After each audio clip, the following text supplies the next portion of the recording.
Welcome to our show, Immigration Briefing. Today, we dive into the challenges faced by Venezuelan immigrants in Aurora, Colorado, where 13-year-old Alisson Ramirez struggles in school amid a hostile environment fueled by political rhetoric. Despite some support from teachers, the city's unfriendly stance towards newcomers has made her transition difficult, with bullying and discrimination adding to the stress of seeking asylum in the U.S. In other news, Prime Minister Justin Trudeau opens up about the anger directed at him and its impact on his family. He addresses the recent reduction in immigration targets, which has sparked debates about the future of migrant workers and housing shortages in Canada. Trudeau emphasizes the need for thoughtful engagement as he prepares for the next election, navigating the complexities of public sentiment. Lastly, we discuss the rising political star Kemi Badenoch, who is gaining support for her anti-woke stance within the Conservative Party. Sir Geoffrey Cox praises her potential to revitalize the party, highlighting her courage to challenge societal norms. As the political landscape shifts, Badenoch represents a fresh direction that may resonate with voters looking for change. Please stay tuned for more detailed coverage. The Independent reports on the struggles faced by Venezuelan immigrants in Aurora, Colorado, particularly highlighting the experience of 13-year-old Alisson Ramirez. Starting 7th grade in a new country, Alisson initially feared rejection due to her limited English skills. However, she found some support from teachers who translated key vocabulary into Spanish.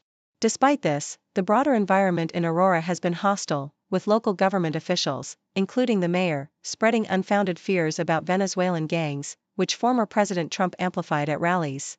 This rhetoric has created a climate of fear and prejudice against newcomers, making everyday activities like grocery shopping humiliating for Alisson's mother, Maria Angel Torres. The family fled Venezuela to escape violence and is now navigating a new set of challenges in the U.S., including school integration and the threat of deportation hearings in 2025.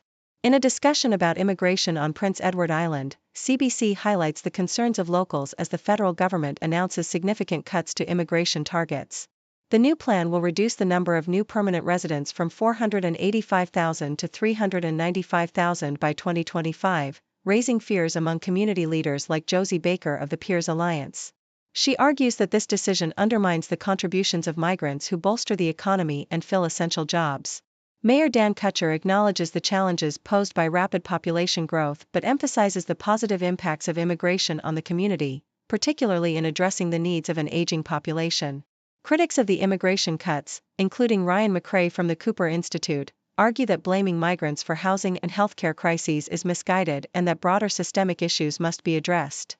Trudeau's recent podcast appearance on CBC reveals his reflections on the impact of public animosity towards him and its effects on his family. He candidly discusses how signs expressing anger against him affect his children, emphasizing that while some Canadians may be upset, they do not represent the majority. The Prime Minister also addresses his party's current struggles, acknowledging the need for significant changes in how they engage with Canadians ahead of the next election.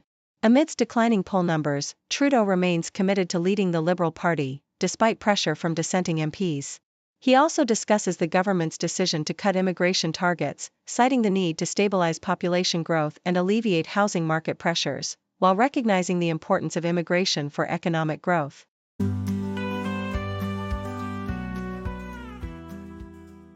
Telegraph, Sir Geoffrey Cox, a former Attorney General, has thrown his support behind Kemi Badenoch for the Conservative Party leadership, highlighting her audacious anti-woke stance as a key trait.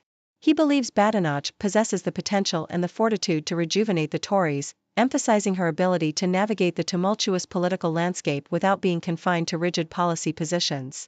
Unlike her opponent Robert Jenrick, who has firmly anchored his campaign on specific policies like leaving the European Convention on Human Rights, Badenoch has chosen to embody a more dynamic and unpredictable approach.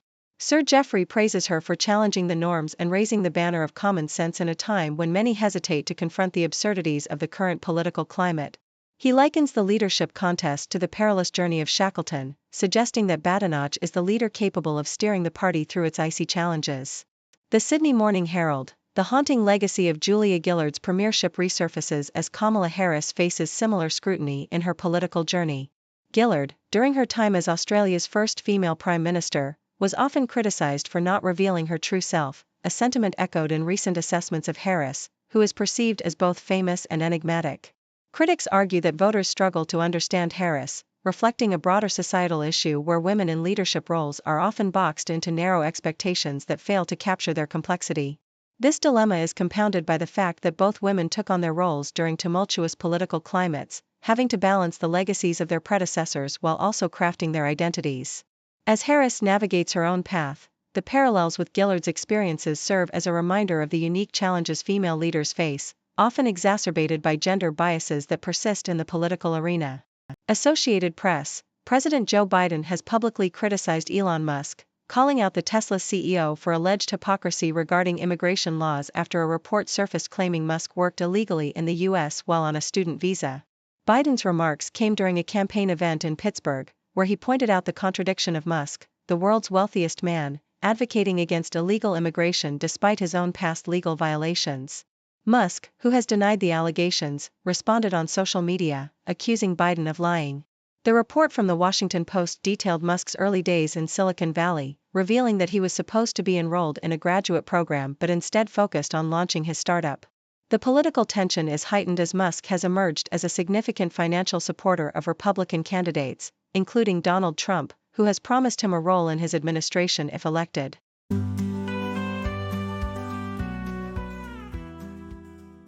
Associated Press reports a tragic incident in northern France where an Indian man in his 40s lost his life while attempting to cross the perilous English Channel on a small, poorly maintained boat.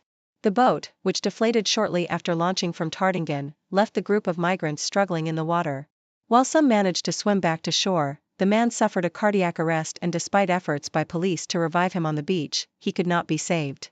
This incident marks a grim milestone in 2023, which has already seen 56 migrant deaths during crossing attempts, highlighting the increasing dangers faced by those fleeing conflict and poverty in search of better opportunities in the UK. Deutsche Welle highlights the contentious atmosphere surrounding immigration and border security in Arizona, a key swing state for the upcoming 2024 U.S. elections. As voters express a desire for stricter border controls, the narrative surrounding these issues intensifies. The state, which shares a border with Mexico, has become a focal point for discussions on immigration policy, with ranchers and local residents grappling with the implications of these policies on their daily lives and communities. The growing tension reflects a broader national debate on how to handle immigration in a way that balances security concerns with humanitarian needs. Australian Broadcasting Corporation covers the refusal of a visa to controversial American commentator Candace Owens, who was set to embark on a speaking tour in Australia. Immigration Minister Tony Burke emphasized that allowing Owens into the country was not in Australia's national interest, citing her history of inflammatory remarks that could incite discord. Owens, known for her provocative views and substantial online following, had planned to discuss topics like freedom of speech and her religious beliefs during her tour. Despite the setback, her promotional material had promised to engage audiences with her bold perspectives, indicating that her influence and the controversies surrounding her are far from over.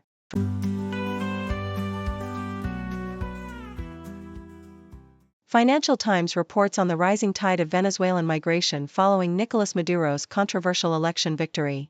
In September, nearly 20,000 Venezuelans braved the perilous Darien Gap, a significant increase attributed to the oppressive political climate and fears of stricter U.S. immigration policies amid the upcoming presidential election.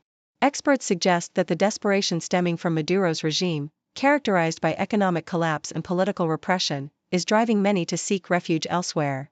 The situation has become a challenge for U.S. authorities, with a surge in detentions of Venezuelans crossing the border illegally. As the economic crisis deepens, with inflation soaring and basic needs unmet, many Venezuelans express a sense of hopelessness, leading to a growing desire to leave the country. The Toronto Star highlights the mixed experiences of Venezuelan immigrants like Alisson Ramirez, who faced challenges upon starting school in Aurora, Colorado. While her teachers made efforts to accommodate her language needs, the broader community response was less welcoming. The local government has adopted a stance against supporting newcomers, fueled by unfounded fears of crime associated with immigrant populations. Alisson's family, having fled violence and extortion in Venezuela, now grapples with cultural and social barriers in their new environment.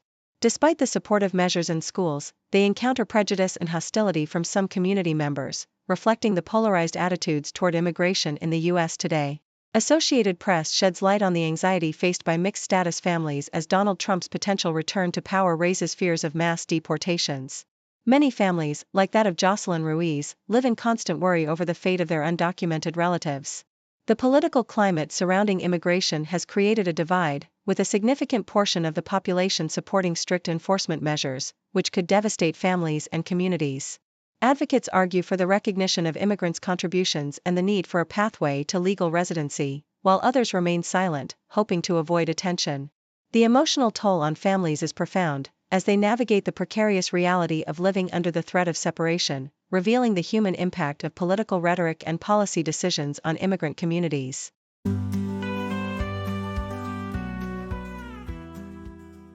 Guardian, in a surprising revelation, Elon Musk, the billionaire entrepreneur behind Tesla and SpaceX, reportedly worked illegally in the United States for a brief period in 1995 after dropping out of Stanford University. This incident stands in stark contrast to Musk's recent vocal support for anti-immigration policies and his alignment with Donald Trump's campaign. Legal experts assert that foreign students are not permitted to abandon their studies to pursue entrepreneurial ventures, even if they are unpaid. Musk has previously described his situation as a legal gray area, claiming he was allowed to support student work. This scrutiny of Musk's immigration status comes amid his increasing political engagement on social media, particularly regarding immigration and voter fraud, which have become central themes in his posts. Telegraph, Robert Jenrick, a former housing minister and conservative leadership candidate, has accused the government of an institutional cover-up regarding the economic and social costs of mass migration in the UK. As net migration reached 685,000 last year, Jenrick criticized the lack of transparency surrounding crime statistics related to foreign nationals, suggesting that the government is deliberately withholding data out of fear of social unrest. He highlighted the inconsistency in the publication of tax and welfare data by nationality, contrasting the UK's approach with other European countries. Jenrick's statements come as he seeks to differentiate himself from his leadership rival, Kemi Badenoch, by offering concrete policy proposals, including leaving the European Convention on Human Rights, while accusing the government of failing to provide the public with essential information. Toronto Star, in Quebec, the Liberal Party is calling for an investigation into the recent cancellation of French-language courses for newcomers, asserting that such closures hinder immigrants' ability to integrate into society. The party's immigration critic has reached out to the province's French-language commissioner to address concerns over the right to access French learning services. The coalition Avenir Quebec government has been blamed for these budgetary decisions, while the immigration minister has pointed fingers at school service centers, claiming that budgets for language courses have actually increased. The situation is further complicated by criticism from the federal government, which argues that funds allocated to assist newcomers are not being fully utilized, despite a growing demand for language classes in a province hosting around 600,000 temporary immigrants.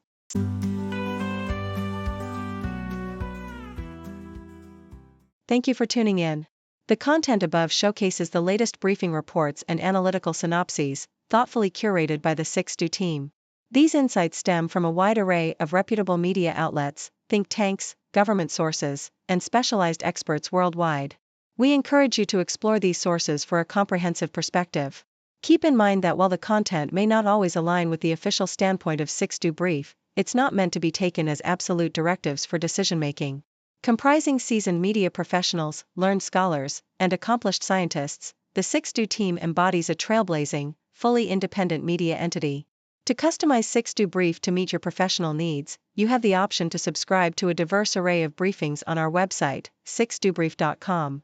Regardless of your location, you can conveniently receive 6Do Brief via email.